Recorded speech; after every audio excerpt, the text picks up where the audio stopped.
parle en tant que partenaire d'un grand établissement, je considère ça, Orange, et puis d'autre part, en tant que professionnel de l'institution culturelle,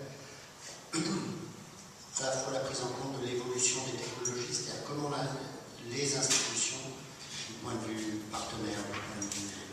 institutionnel, prennent en compte l'évolution des usages, la production des contenus, comment c'est vécu dans ces institutions et comment on sait que ça va très vite. Est-ce que c'est compliqué? Est-ce que ma question est sensée? Alors, je prends la question. Comment dire, effectivement, il y a une évolution. On parle beaucoup d'une accélération, d'une rapidité. J'ai évoqué tout à l'heure en termes positifs, mais on peut le ressentir aussi en termes négatifs. Effectivement, ça va tellement vite qu'on a du mal à se l'approprier, donc que ce soit dans des équipes spécialisées en numérique ou pas d'ailleurs. Je voudrais simplement, mais je vais répondre à votre question en complément de ce que je vais dire. Dans le domaine justement d'accélération de l'innovation, on a tendance à dire que ça va très vite, mais il y a aussi finalement, quand on regarde l'histoire des techniques, par exemple aujourd'hui on parle beaucoup du RFID,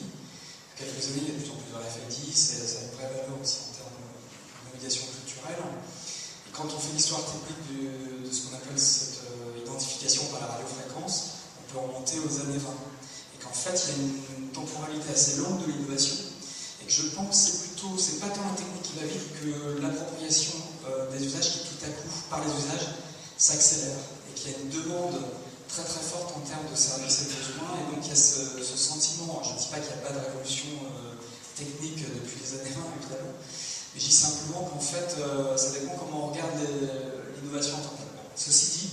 c'est vrai que quand on travaille avec un partenaire, ça peut être chez Versailles ou je pense à d'autres grandes institutions muséales, on s'aperçoit comme chez nous dans une grande entreprise qu'il y a des représentations de la technique qui sont très différentes et suivant les départements, suivant les métiers, il y a des acceptations plus ou moins fortes. Et donc j'ai vu, moi, à chaque fois dans la globalité de nos partenariats, qu'il y avait effectivement soit des personnes ou des équipes qui étaient un peu plus prêtes à aller assez loin en termes de technologie, ça veut dire qu'ils avaient forcément raison. D'autres, par contre, qui étaient beaucoup plus réfractaires. Mais on s'aperçoit que là où ça fait vraiment bouger les choses, c'est que quand on commence à travailler non pas sur les technologies, mais qu'est-ce qu'on veut construire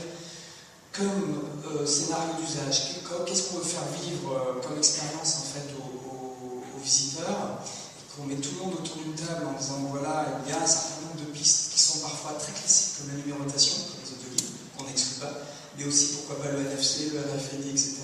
C'est les saisir comme des outils et voir si ça a du sens, les tester dans un scénario.